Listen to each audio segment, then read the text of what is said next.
En février 2023, la première semaine de défi Pachaya place les enfants dans des contextes variés et propices à observer et à pratiquer la notion de fraternité. Mais qu'est-ce que la fraternité?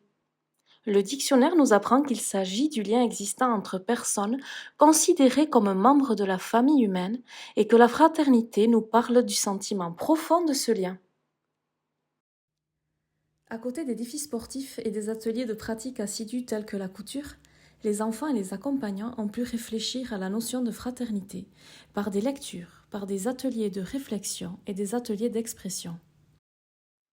Comment cette notion est-elle abordée? Cela passe par des activités du quotidien. La cuisine, par exemple. Il faut savoir d'abord préparer et ensuite ranger. Il faut donc s'aider et s'entraider durant les ateliers, puis s'organiser pour réussir à le mener du début jusqu'à la fin. Les compétences de chacun sont ainsi mises à contribution pour le groupe. Cela passe aussi par le jeu et les défis, que ce soit en forêt, à la montagne, comme parcourir plusieurs kilomètres en raquette de jour comme de nuit. Ici, il s'agit d'aborder des activités nouvelles en s'informant auprès de l'intervenant et en suivant ses consignes. Il faut aussi respecter les autres membres qui participent à l'aventure et veiller au matériel nécessaire. Enfin, il est demandé de s'adapter à la situation, s'adapter à la météo, s'adapter aux capacités physiques de chaque membre du groupe. Les partenaires sollicités par Pachaya sont aussi ceux qui proposent des modèles inclusifs. C'est le cas du village Emmaüs de Paul-Escar.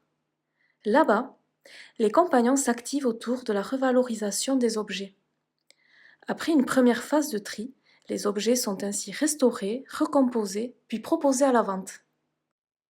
En parallèle, les compagnons s'occupent de la ferme qui leur assure leur cantine quotidienne et qui leur permet de vendre des produits alimentaires transformés sur place.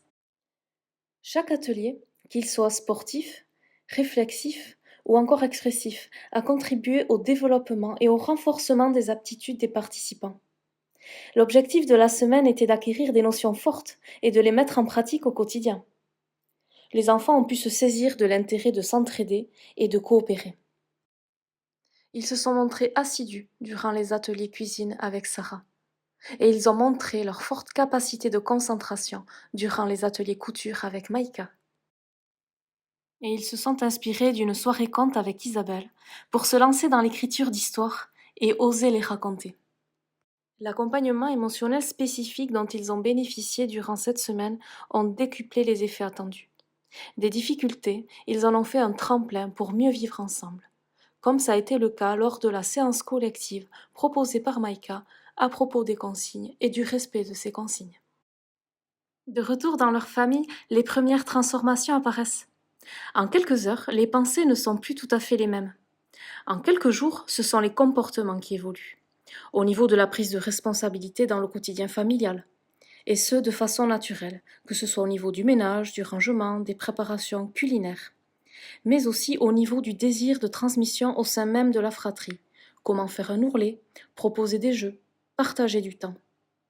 Et plus largement, c'est oser poser des questions aux adultes rencontrés sur leur profession ou leurs actes.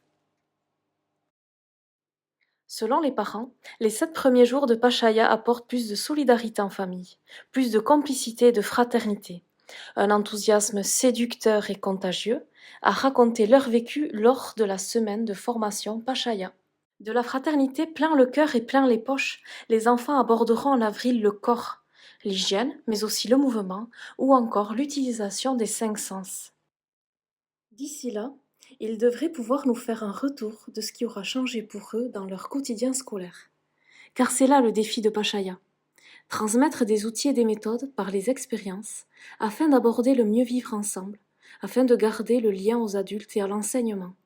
C'est se savoir sécurisé dans les perturbations rencontrées au collège. Le premier récit audio de l'aventure Pachaya s'arrête ici. Pour nous permettre de poursuivre ce parcours, faites-nous connaître. Merci de votre écoute et merci de votre soutien. À bientôt!